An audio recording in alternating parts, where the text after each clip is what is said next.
Ito ang Presidential Broadcast Service. Radyo Pilipinas. Radyo Publiko ng Bagong Pilipinas para sa Bagong Pilipino. Naghahatid ng mahahalagang balita at impormasyon na uugnay ng pamahalaan sa sambayanan. Tulay sa himpapawid ng serbisyo publiko. Radyo Pilipinas. Radyo Publiko. Ang boses ng Pangulo. Sa Iloilo, Radyo Pilipinas. 585 AM. Philippine Standard Time, alas 10. Sports Zone. Mga balita sa hinampang. Diri sa Iloilo, sa pungsod, o bisan diin man nga bahin sa kalibutan.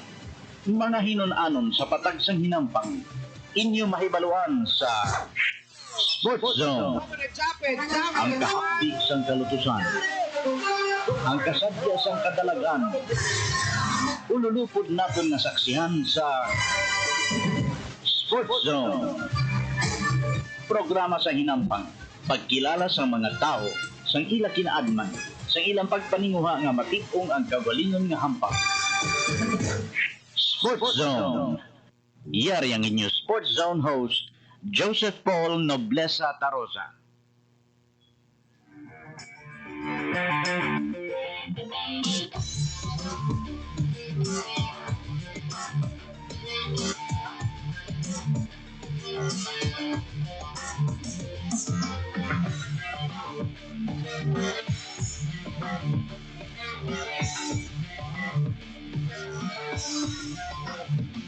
May nga mga kabiyanan, welcome sa programa Sports Zone.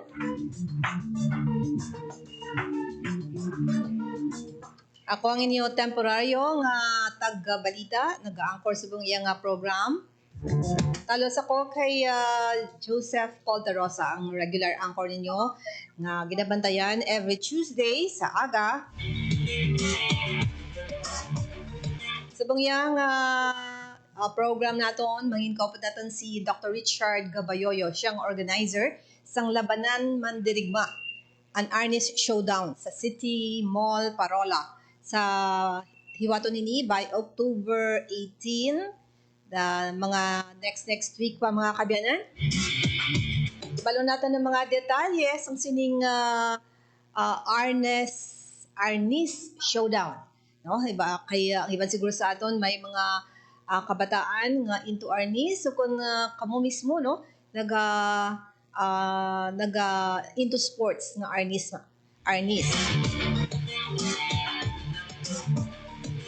Pagkadalon taman later on mga kabyanan ang pila sa mga update no subong iyang aga diri sa syudad sang Iloilo nakabatsyag sang intensity 2 nga linog and ang mga iban nga may mga mataas nga mga buildings, may mga klase, and isa diri nakita naton sa aton silang Facebook page ang pagpanaog sa mga estudyante sang FINMA sa UI no. And also diri sa TTW building, diri sa corner J.M. Basa, Kagmapa Streets, diri sa syudad sang Iloilo, may mga kabataan man nga gin-vacate ang ila siniya nga mga classrooms subong iyang aga bangod sang intensity 2 nga linog and balantang may 4.9 nga intensity naman nabatyagan sa bahin sang Negros sa Banosang Tuboso mga kabyanan. So hopefully wala masyado gid no ang epekto sinisang linog diri sa syudad na kaduan giliyon sang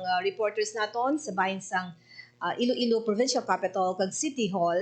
And fortunately normal ang operasyon mga kabyanan. Ang iban gani wala nakabatsyag no sang ining diri sa syudad sang Iloilo nga pagtayo og sanduta mga alas 8:04 subong iyang aga. Okay, ibalo naton kay Dr. Richard Gabayoyo, ang organizer sang ining activity, an Arnis Showdown sa October 18 sa may City Mall, Parola. So ibalon tabla ining Arnis Showdown. Yara siya sa aton nga line, Sir Richard. Sir, good morning. Welcome sir sa Radyo Pilipinas. Ma'am Bing, good morning. Kag sa pagpalamati sa nga program, ang Sports Zone. So madamong nga salamat for inviting me to be your guest para sa sining program sa Subong Aga. And it is an honor for me para ma-share namon ang ang na Arnis this coming October 18, 2025 sa City Mall Parola. Yes, sir. Sir, sin oni showdown,uni sa showdown may kompetisyon bala ini kung bali daw panawag daw exercise lang o kana anon sir, competition gid? Actually, ma'am, ang labanang mandirigma, an Arnis Showdown sa City Mall, this is a competition. A competition of all, no? Ambassadors who are interested to join our tournament. This actually open sa public, no? Public schools or even private schools, school-based man or out-of-school youths, no? Clubs, pwede din sila maka-join. And this competition actually, ang purpose sa ma'am is to bridge ang programs ang DepEd kay since everybody is now preparing for their district meet, municipal meet, no? So amo ni siya na nagtukod kami sa laban ng mandirigma an Arnis Showdown sa City Mall Parola and to bring also Arnis closer pagid sa tao. Ang Arnis isa man ini sa mga manami ilang taon sir no, pero may mga category bala sir kay balantang pag hambal kami sa mga taekwondo, black belter siya, mga muna. So sa Arnis sir, may mga category? Yes, ma'am. Actually, ang service natin may categories kita. Actually, it is divided into two. We have the anyo event and we have the labanan event. For the anyo event, we have the individual single weapon, individual double weapon, and spaday daga. And then we also have the team single weapon, the team double weapon, and the team spaday daga. Then for the labanan, we will have the padded sticks competition. So padded sticks, so sparring ini siya. Ika nga kung sa kwan sparring, no? Ang commonly used na term sparring. So ang sa elementary level, ang ginabasihan namon ma'am is the age bracket, no? Ang edad. So for example, we will have 6 to 8 years old, 9 to 12, 13 to 16, then 17 and above. So both ini may lalaki kita nga kategory, pag may anak makita babae nga kategory. So ang ining nga weight category or division ginabulubanta namon ma'am sa need man no sa exposure sang mga kabataan, especially ang mga DepEd naton at school based naton nga participants will be competing sa mga district kag provincial meet or municipal meet nila. Sir, one day lang siya, bali October 18 lang ang inyong event. Yes, ma'am. Actually, October 18 ang event, kaya gilimit lang naman, ma'am, to 150 to 200 participants. Kaya ang hindi naman makumudar sa isa kadlaw kung magsobra kami sa 200 participants. So, amo na nga one-day event lang kami, plus the fact na may mga appointment, babi ang iba nga mga coaches, iba nga mga athletes. That is why kung i-post through namon ang 2 days competition, ang iba nila naman kampang na 2 days gid. So this early sir, napuno na siya. You've mentioned 100 lang ang ka-participants ang ma-accommodate. So this early, ara na, ang 100 na kompleto? Actually ma'am, may mga early commitments kami coming from the coaches at iban mga players man. Nga nag-signify that they are willing and they are interested to compete or to join sang event namon sa October 18. Actually, we have our deadline of submission of entries and that will be on October 12. So mean to say, makita namon ang entries kung pila kita bilog sa October 12. Pero at the moment, ang mga coaches nag-signify na kung pila ka bilog players agikan sa ilang team. So that is why makontrol namon nga hindi siya magsobra sa 200 participants. Okay, so individual lang ni kaya sir no ang ini nga those sparring bala sir no? This is an individual event actually, pero may team man sila. May team man sila actually, pero individual ikaw nga player, imo man hampang. Daw imo man daog, imo man perdi, or something like that, no? Yes. You've mentioned Sige, sir. Team from Iloilo Abi, may is it regional competition o kung taga-syudad ng Ginisur ang ma-participate? Ang ma-participate naman nag-signify, we have the teams coming from the Iloilo City Sports Academy, We have also the team from the Darua Pangalima Saraga. We also have the team from West Visayas State University, Guimaras State University. Then we also have a team from the province of Guimaras. May anak pag ibang tampo, Port San Pedro, kag ibang pag ito, ang Tinagan School of Martial Arts, ma-join man sila. Okay. So, talking about Arnis, sir, comparing sa iban nga mga sports naton, bali, ano ka daw interesado ang mga kabataan, sir? Ay, balaon ko, may mga sa mga mall, may mga taekwondo, do dira, lesser ga enroll ang mga kabataan. And what about Arnis, sir? Ang Arnis, daw mambal na kundo pulo parehas man sa tani sa taekwondo, but sad to say, na bisan nga ang Arnis ng national sport naton, Yes. Because of the Public Act 9850 na ginsign ni President Gloria Macapagal Arroyo last December 2009, pero amo na nga daw kulang pag-insang promotion or marketing ang Arnis nga event. Pero makambal kita yung mga Arnis, bisan diin tayo magkadto, Pinoy kita, original kita nga practitioner mo. So amo na nga our intention actually is to promote Arnis para ma-embrace din sa mga tao, especially kita nga mga Pinoy, na i-promote natin ang Arnis. Kag we will offer Arnis training, no? Daw poros man sa taekwondo nga di have that monthly fees, no? Mga amo na siya, ma'am. Na daw common man sa tanan. Kasi if we are practicing other martial arts, why not nga mag-practice kita sa Arnis nga atong gid? When we say Arnis, sir, di ba may stick na siya? Kung may bamboo, ano na sa sir? Actually, ma'am, ang ginagamit namon for training or practice, amo ni siya ang ratan sticks, no? Ratan na siya nga made, ratan na siya. Pero kung magagaaway, ma'am, we use the padded sticks. Hina for labanan. Actually, ang rusubong sa Arnis, we have the live sticks. Amo ni siya ang ratan gid, pero medyo gamay-gamay sa mamang size niya, and the padded sticks. Amo na siya ang competition dapat. Pero since nga gina-promote namon sports, isa niya, kag mas klaro ang rules, that is why ginbutang namon nga padded sticks lang competition, rather than nga may live sticks nga competition. And then, ang anyo, amo na nga gina-promote pa namon ang anyo, kay once we are practicing Arnis, we preserve our cultural heritage, ma'am, kaya nga sa aton din mo.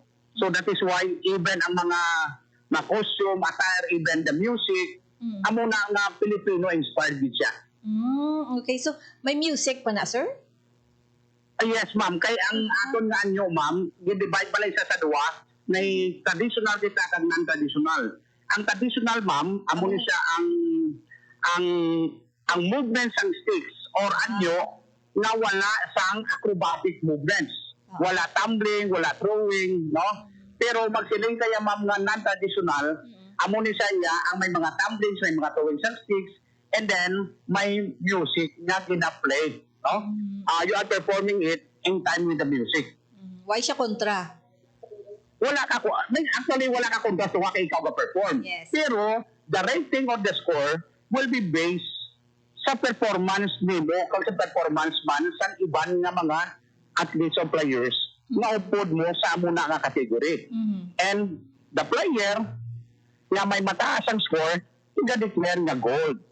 And then ang second na, yes, amo ang silver and then bronze.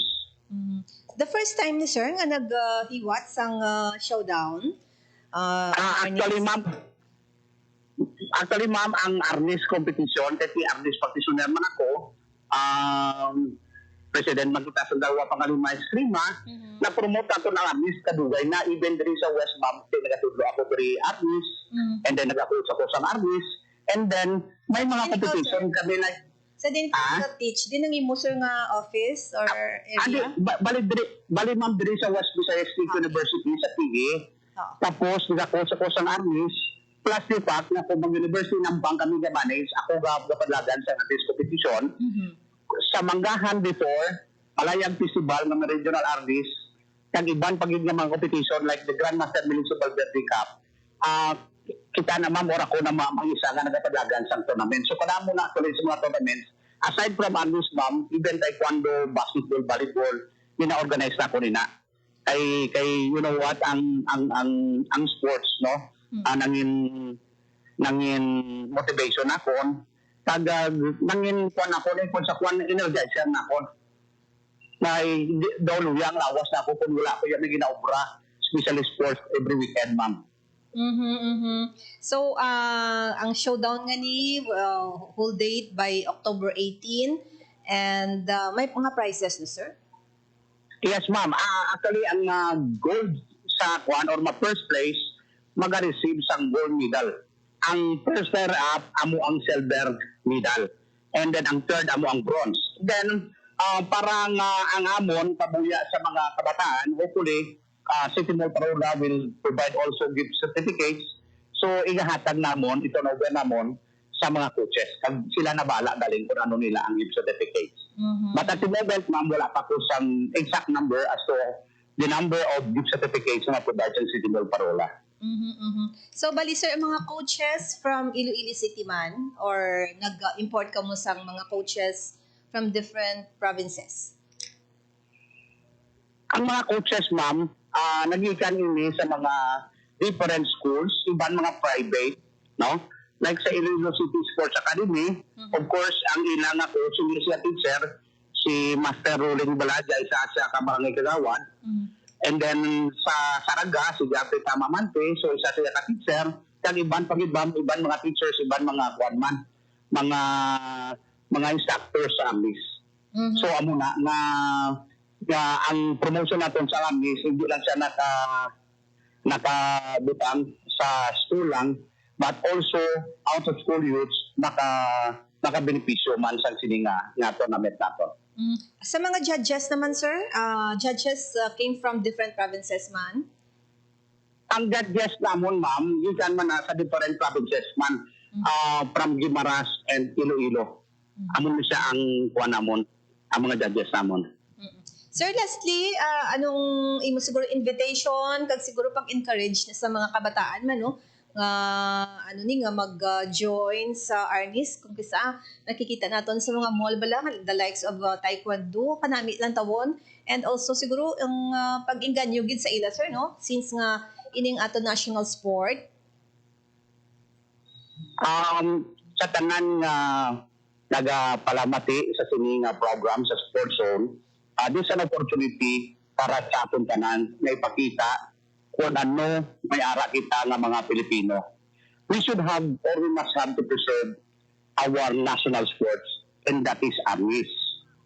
And by competing or joining in ARNIS, you develop not only physical fitness, not only to win friends like socialization and other aspects similar man sa mga basketball kag other sports na values ang makuha naton, but most of all, being a Filipino, we preserve our cultural heritage. And that is why wala sa may makabulig sa Pilipino kundi kita man mismo ng mga Pilipino. That is why we encourage all of you to please join the Laban ng Mandirigma, an ARNIS showdown at City Mall Parola this coming October 18, 2025. Magasugod kita alas 8:30 sa takna sa aga and magatapos kita hopefully mga alas 7 sa gabi. Yes, na-intriga lang ako, sir. Bakit nga ang labanan mandirigma, sir? Laban ng Mandirigma, ma'am, because based on the history, bisan sino ang pamangkuton nimo, kay bisan ang history natin, ma'am, wala sa may napag-hit nga mambal nga si Amugin siya ang nag-originate sa ARNIS. The only thing is that nga during the time ni Madilan ni Lapu-Lapu, no, gingamit ni Lapu-Lapu ang ARNIS skills para ma-dethrone ang grupo ni Madilan. That is why amo na ambal namon nga once you are practicing ARNIS, you are considered a hero. You are a mandirigma. Because if you are going to look at it, ang ARNIS sa Asian countries, ma'am, based sa history, halos tanan ng mga Asian countries, ang ilang mga national sports, mga martial arts yun. And this is the only way that they can defend their country sa mga possible nga invasion sa iban nga pungsod. Okay. Sir, with that, thank you, Gid, sa imong mga panahon. Siguro maglapit na ng October 18, maka-update kita, sir, ang sining Arnis Showdown, sir, dira sa may City Mall sa Parola. Yes, ma'am. So, madamo gid ba mga salamat kay at least ara ka mo nga nagabulig sa amon promote kag nagasuporta sa event. We cannot do it alone, no? Hindi lang ni mamon maubra nga bilang mga ambassadors because we need also promotion para nga ma-promote bagit ang artist. And of course, this event is intended hindi para sa amon. Ito kami mga coaches na, mga organizers na, pero this is para sa future sa mga kabataan naton. And we are looking forward na ang artist event will be included, I think sa squad, ma'am, sa palarong pabansa, ara ng artist, but sad to say, sa mga private institutions, daw pila pagid lang kabilog ang nag-promote sa artist. Kag wala pagid yata sa competition, even sa prisaan naton. Yes. Thank you very much, Dr.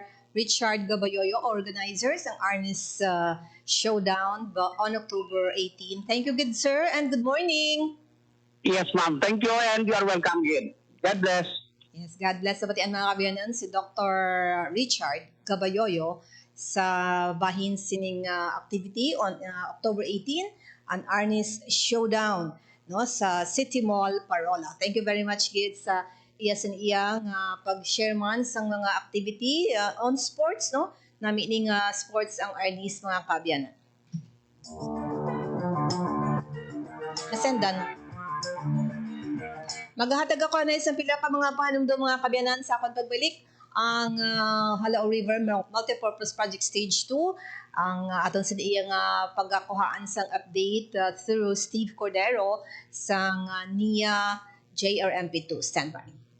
Itinuloy na po natin ang zero balance billing. Libre po. Ibig sabihin, ang serbisyo sa basic accommodation sa ating mga DOH na ospital, wala nang babayaran ang pasyente. Po, ang dami pong challenge, hindi po namin alam kung saan namin kukunin, ganon, nag-iisip kung paano namin mababayaran. Siyempre po, masayang masaya, super saya po dahil na zero billing po kami. Opo, malaking ano po talaga, malaking tulong po. Mabilis lang din po. Bayad na ang bill ninyo. Uulitin ko, wala nang kailangan bayaran ng pasyente basta sa DOH Hospital dahil bayad na po ang bill ninyo. Naiyak ako kasi sobrang saya. Maraming salamat po, Mr. President Bongbong Marcos Jr. Hindi kami nagkamali ng taong hinalan. Time to celebrate kulturang Pinoy. Tradisyon, musika, sining, literatura, at iba pa. Anything and everything fun and Filipino. Ito ang Pinoy Kultura. Isang nakagawian ng mga Pilipino na medyo di na natin namamasdan ngayon ay ang pagmamano sa ating mga nakatatanda. It's often part of Philippine culture, a gesture of respect that involves saying mano po, then lightly touching one's forehead on the offered hand of an elder, whether your lola, lolo, nanay, tatay, ate, kuya, or it's practiced all year round as a form of greeting, usually upon entering an elder's house or attending family reunions. Mano na tayo next time we see our elders. Yan ang Pinoy Kultura because our culture is cool. Time to celebrate kulturang Pinoy. Tradisyon, musika, sining, literatura, at iba pa. Anything and everything fun and Filipino. Ito ang Pinoy Kultura. Famously known as the lead female character in the epic 19th century narrative of Jose Rizal's Noli Me Tangere, ang Maria Clara ay isang traditional dress na ginagamit ng mga Filipina. Touch Me Not may not just be the title translation of Jose Rizal's book. Pwede rin yan ang sinasabi niya sa kanyang pananamit, since the dress covers almost all of her person. It surely does. Ang Maria Clara ay may 4 na bahagi. The saya, which is a long dress, the tapis, which is a knee-long skirt, the camisa, which is a colorless camise, and the panuelo, which is a stiff scarf. Paano kaya na pinatigas yung scarves na di siya nabaluktot sa hangin? Sa pagplansya yan, gumagamit ata sila ng starch para nakatindig yung scarf all day long. And although the design of the Maria Clara has transformed through the years, in the 20th century, ang Maria Clara ay nag-evolve na to a terno.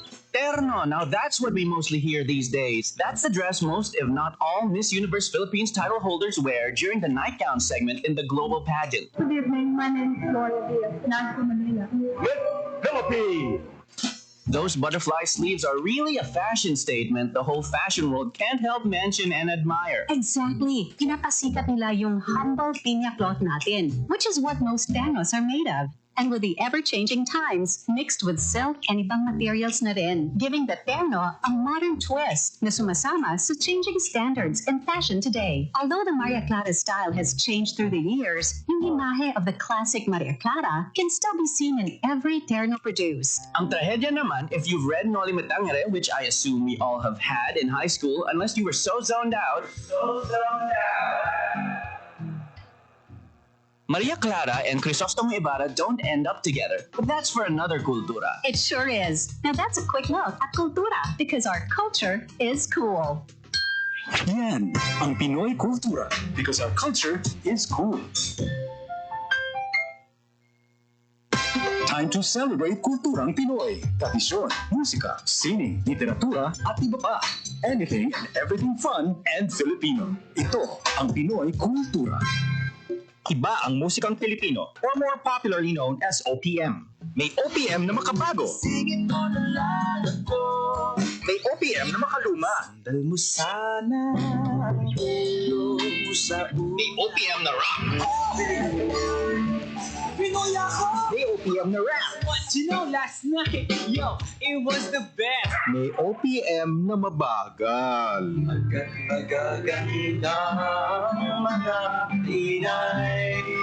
May OPM na mabilis.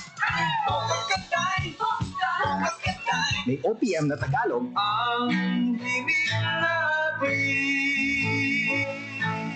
May OPM na English.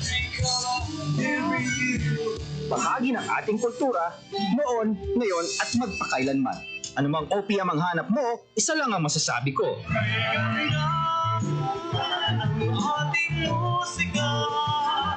Yan, ang Pinoy kultura, because our culture is cool. Time to celebrate kulturang Pinoy. Tradisyon, musika, sining, literatura, at iba pa. Anything and everything fun and Filipino. Ito ang Pinoy kultura. Experts say this, journalists write it, and we promote it. Sadyang malikhay ng Pinoy, yes? You hear that all the time. We merge dishes like sinigang na corned beef. We mash up songs for a laugh like Señorita by Shawn Mendes. I love it when you call me Señorita. Pintig ng puso ko'y para sa'yo. And Lumayo Ka Man Sa Akin by Rodel Taval. And there's the timeless practice of Pinoy parents naming their kids after their meshed names, like Jovelyn or Benjamin. Pero ang isa pang mahilig ko tingtingin ng Pinoy ay language. Mga salitang Tagalog na minerge or completely inimbento. Pauso. Street words or slang. Made-up words or familiar words with made-up meanings only a Filipino would know. Like praning, anyari, and some that have even made it to the Oxford English Dictionary. Like bongga, defined as flamboyant or excellent. Bahala na, balikbayan, high blood. Yep, they're in the Oxford English Dictionary. Look under Philippine English along with other Filipino coined words. The OED has an entire Philippine English piece on it. The first editions were plant or animal names like amata and tamarao. Recent editions include kilig, pandesal, and traffic as an adjective, defined as marked by slow movement of vehicles or congested. Filipino lexicographer Danica Salazar says the Philippine-sourced editions legitimize Philippine English as a variety in its own right. The words that got in did so from observed use online in publications and through linguistic studies. It'll be interesting to see what other Filipinized words make it next. What about Keri or Marites? Yan, ang Pinoy kultura, because our culture is cool. May picture ka na niya, no? Time to celebrate kulturang Pinoy. Tradisyon, musika, sining, literatura, at iba pa. Anything and everything fun and Filipino. Ito ang Pinoy Kultura. Kung musikahan lang ang pag-uusapan, halina't kilalanin natin si Ryan. He is one of 4 children of Alberto Austria Cayabyab and Celerina Benzon Pujante, an opera singer and professor. Hilig talaga niya ang musika. Nagtutulakan sa avenidang aking napagdaanan. Sa katunayan, he was 4 years old when he took up piano lessons. Bachelor of Science in Business Administration is what he initially took until he was presented with a scholarship and hold learning in music.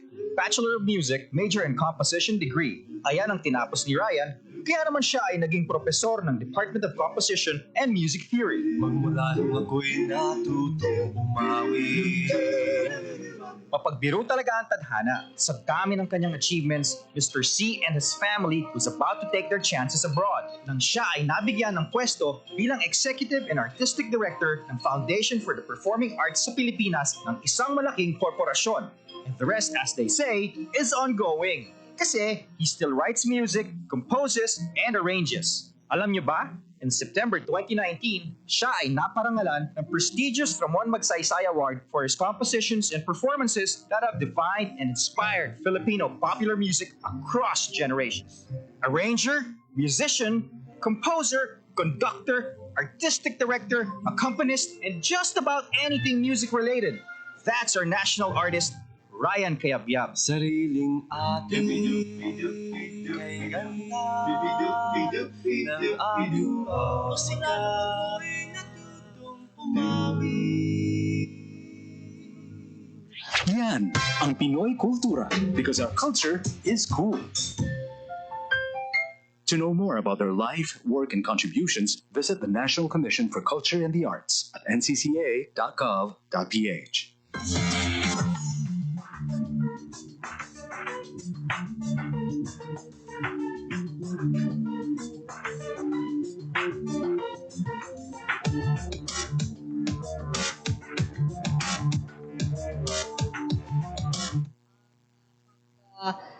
Ang pagpanaog no sa mga estudyante sa FINMA UI diri sa 3rd and 4th floor, also sa 2nd floor no nga mga may klase diri sa bahin sang TTW building, Tantec 1 building diri sa corner J.M. Basa and Mapa Streets no sa Iloilo City. Ang linog is initially ginabatyagan diri sa syudad is intensity 2 no. So natabo ini mga 8:04 subong yung aga and siguro kun maka-post kita sa aton nga screen for those nga nakatutok sa aton sa iya nga Radyo Pilipinas Facebook page. Ara ang pila sa mga nakuhaan naton nga mga interview nga mga estudyante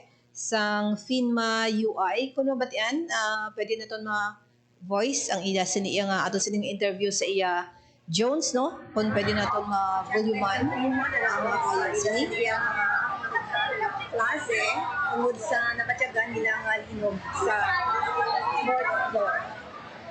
Ano yung klase ni Babaw? Ano yung klase? Ano yung course? Ang education. Education. Dito na kamo sa Babaw kamo na ako? Sa second floor. Second floor ang room. O, tinagtayo siya? So, wala mo kami minabatsyag, pero may nagano. Tayo gagawin ang daan. Wala kami kabatsyag. May nagino pala. Amo naging manaog. Tapos nagambali yung naganam si Sir Sapo na manaog kami din nagino. Thank you. Katian baklat. Interview ko nakuha natin sa mga kasi wala na kabatsyag ko no. And isa naman hambal after nga nakabatsyag naman iya sang paghulag sang building ang ila sila nga maestro ang mando gilayon nga mag-vacate sila sa ila sa iya nga classroom. Okay, nga nga oras, it's 10:40. We still have pila ka minutes, 10:10. 10-15 minutes mga kabyanan para sa atos iyang pagpakigangot sa National Irrigation Administration and Halao River Multipurpose Project Stage 2 no ang ila sa iyang spokesperson si Steve Cordero. Steve, good morning. Yes, Steve, mayong aga. Good morning, Ma'am Bing. Good morning sa aton nga mga viewers and listeners. Mayong aga gid sa aton nga tanan. Morning gid no. Ang aton sa iyaluyag mahibaluan update tuhoy sa sining Halao River Multipurpose Project Stage 2. Nag-ara na kita sa fourth quarter in 2025 to recall sa mga interview naton with you hambal na sang inyo sa iyang management nga matapos no kag hopefully maka-operate na by year 2026. Anong update naton dira Steve? Bing, good morning sa liwat. Ang aton subong implementation sa Halao River Multipurpose Project Stage 2 as of August 2025 yara na sa 80.90% ang aton nga overall physical accomplishment. So ang focus na lang gid Bing sa aton subong implementation sa project, particularly sa civil works o kung sa aton infra nga components, amo ang completion sa aton nga Highline Canal. So ang aton nga Highline Canal, ongoing ang aton nga implementation dara sa portion sang Kalinog going to Badyangan. So amo ning aton nga mga priorities for now. And then may ara kita local minor contracts nga simultaneously nag-implement sang aton nga kanal. So around ang stretch nga covered subong is more or less ara sa 30 meters sang aton nga Highline Canal plus may mga lateral canal. Ang main and lateral canals kita nga gina-construct at the same time. Ang Highline Canal, Steve, ang kalabaon sini mga pilagan kilometer? Ang aton nga Highline Canal based sa aton nga detailed engineering and design, Bing, it's ara sa 80 kilometers. So may around 16 kilometers na nga natapos ang aton nga international contractor nga Daewoo ENC before nag-end ang ilang contract. So gina-resume sang aton subong local minor contracts, amo ni siya ang nabilin nga trabaho sang aton nga international contractor. So matapos ayhan ang nabilin nga pila ka kilometers 2 na lang no sa Highline Canal nga pagpatapos. More or less ang nabilin sa aton nga Highline Canal may ara pa mga estimated naton Bing 15 to 20 kilometers na wala pa gid na umpisahan subong on top of the ones nga ongoing naton nga gina-implement. So ang aton nga target na matapos gid naton ang aton nga Highline Canal by next year going kag may possibility siya nga mag-spill over early 2027 Ma'am Bing. Pero ang contractor na is the same contractor ang Daewoo gihapon sa Highline Canal or different na no? As of this time Ma'am Bing ang aton nga implementation sa aton nga Highline Canal is under local minor contract na. If you can remember, si Daewoo natapos ang ilang international contract last year, November 15, 2024. So after sang nga nag-end ang ilang contract, may nabilin nga mga works pa for our Highline Canal, ginsaloin niya siya sang local minor contracts, meaning to say Bing ang gina-involved naton subong sa implementation sang aton remaining civil works are local contractors na deem naton nga capable nga mag-implement sa aton nga irrigation component. Pero naka-start ng giban sila no sa Highline Canal, Steve, no? Yes, Ma'am Bing. Actually, nag-start sila around March this year. And as of this time, ang overall physical accomplishments ang aton nga ongoing canalization works are sa 19% which is ahead of the schedule sang ilang implementation. And aside from the civil works ng ining Highline Canal, may mga ara pa nga iban nga dapat obrahon? Well, isa sa mga ginapreparahan natin Ma'am Bing is the eventual operations ng aton nga project once na completed na ang aton nga mga infrastructure. So ongoing ang aton nga institutional development program with our farmers and our indigenous peoples organizations And then, ongoing man ang preparation na sa finalization sa operation scheme sa aton nga project. So, we are looking into the full operation of the project by 2027 na gid mambing. So, as early as now, gina-prepare na naton ang operations, ang paano mag-operate ang aton nga project. And at the same time, ang mga other components niya gina-preparahan naman naton like bulk water, hydroelectric power, kag eco-cultural tourism. We are coordinating with various agencies to prepare these components of the project, Ma'am Bing. Aside from sang sini nga mga na-mention, nga mga palaobrahon, what about Steve sang housing? Yes, Ma'am Bing, ang aton nga housing naman, aton JRMP to IP housing, dito sa may Barangay Cahigon, sa may Sitio Agbori. Ma'am Bing, actually may mga relocatees na kita nga naka-official transfer na dito sa aton nga relocation site. Around 22, kung di ka magsala, 22 to 25 na ka mga houses ang gin-occupy na gid fully sang aton nga mga relocatees. But may ara kami nga ginapaabot nga do sort of program anytime this quarter para lang sa recognition and ceremonial turnover sang aton nga mga houses. But as of this time, nakasaylo na gid yang aton nga mga relocatees dito sa aton nga site. And mga pila gani kabilog ka mga balay dara, Steve? Mabing ang aton nga total number of houses ara sa 32 tanan-tanan. So 32 ka families ang aton nga gin-relocate plus may isa kita ka model house naging construct as well as reference kung anong itsura sa aton nga structure bago siya naging occupy sa aton nga mga relocatees. And to recall, the water, kag electricity, kumusta? I know solar sila, no? Pero ang tubig, Steve? Yes, Ma'am Bing. Nami kita nga aspect nga aton nga makita. Ang aton nga power, Ma'am Bing, is solar. May individual solar panels ang kada balay for their lighting sa ilang nga balay, Ma'am Bing. And then ang aton naman nga tubig, this is ni siya ng may communal na source kag siya ng power siya sang solar kag naga-distribute sang aton water to individual houses gido level 3 siya nga topic klase sang water system.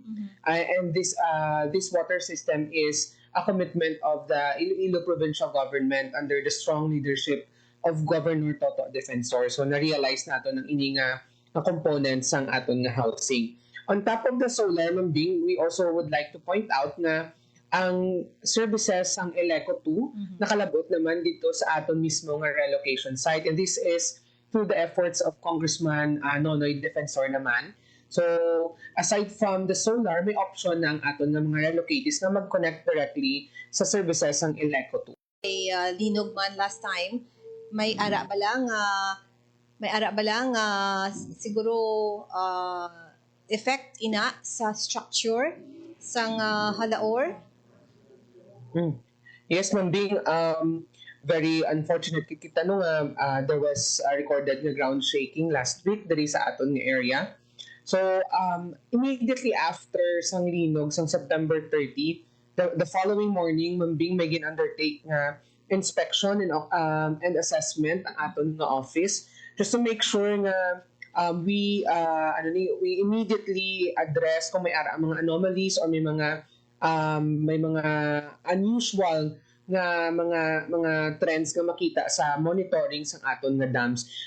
Mambing siguro kinahanglan ko lang i-explain man nga ang aton nga structures may mga naka-equip ina nga mga monitoring nga mga devices including ang seismic movement, Mambing. So kung may ara sang linog, ma-notify ini dayon sa system sang aton nga dam and then ma-trigger ina siya sang ma-generate siya sang report kung ano nga mga gaano ka strong ang ini nga mga ground shaking at the same time ano ang makinahanglan nga obrahon nga mga assessments sang aton nga office. So that evening after sang shaking may initial kami nga i-conduct nga ocular inspection sa reservoir at sa structures. And then in the morning, thorough assessment. And Mambing, we are very happy to inform everybody nga ang aton nga mga dams did not suffer any damages or there were no noted nga mga anomalies even sa monitoring sa aton nga structure. So meaning to say,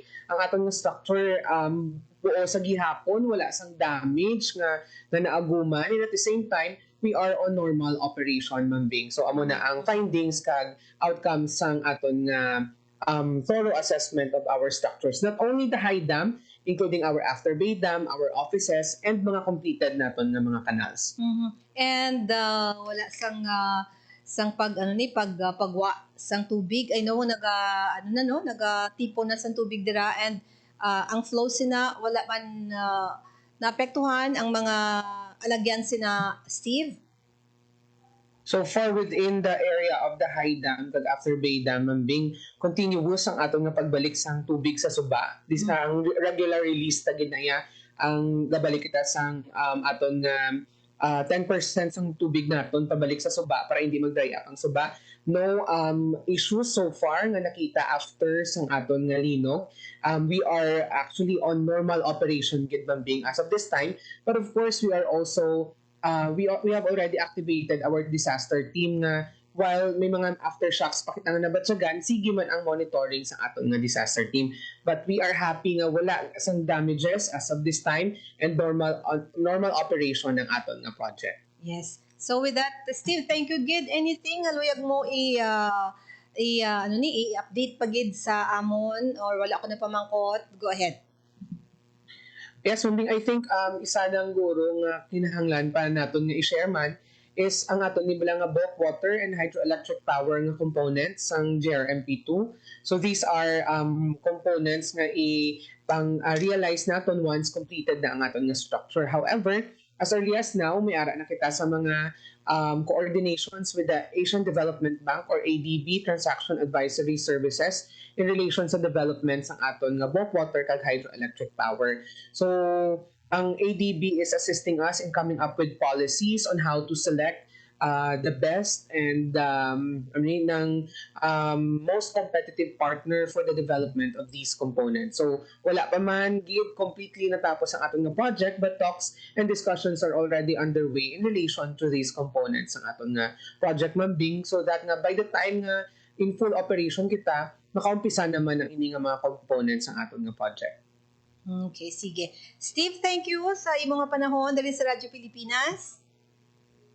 Yes, Ma'am Bing, on behalf ng amon regional manager, kag concurrent project manager nga si Engineer John Albores, thank you very much for giving us this chance na mag-update sa inyo sa implementation sa Halaor River Multipurpose Project Stage 2. Yes, thank you very much. Dabatian mga kabyanan, Steve Cordero, sa ato sing pagpanglagad sa ngalan ni Paul Tarosa, ang regular anchor sa ning program. Mga kaupod namon sa Technical Sides Studio, si Rochelle Jones Hotahero, sa bayan sa transmitter, si Jeffrey Bitita. Pilipinas, salamat. Ako naman si Bing Pabiona. Maayong aga.